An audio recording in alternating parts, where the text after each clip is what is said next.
So ngayon mga ka-JB, no? Maganda, tingnan ko muna. Yung ating customer nandyan sa kabila. Baka yung yan. gandaan dito. Yan yan yun sila. Nagpapatasok. Okay. Nagpapatasok sila ng water system kasi problema talaga yung tubig mga ka-JB. Ayan si Ante. 3 years na, wala kaming tubig. Nan. Nagsasagog-sagog. Nag-igib-igib ng tubig doon sa malayo.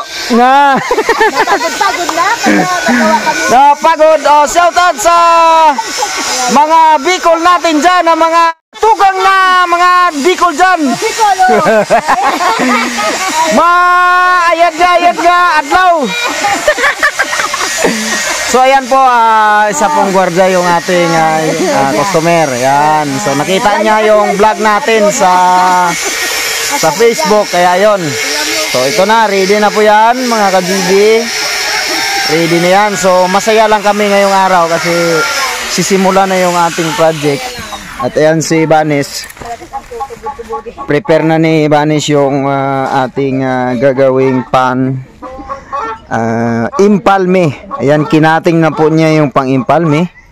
Ang nasa dulo ay nilagay na po niya yung drive show na tinatawag, yung tinatawag na drive show na solid talaga yon, na bakal, hindi yun basta-basta na nayuyupi. Pero hindi po yan na garantiya na talagang wawasakin niyo yung bato sa ilalim. So yan yung dipinsa natin na hindi mayupi yung dulo ng tubo. So kung mabato talaga, kinakailangan natin ng drilling machine. Yan. So ang drilling machine kasi mga ka-GB, kapag mabuhangin or clay na maraming source ng tubig ay medyo challenging. Pero ito sa atin, papaluin na lang natin. Mr. Singh.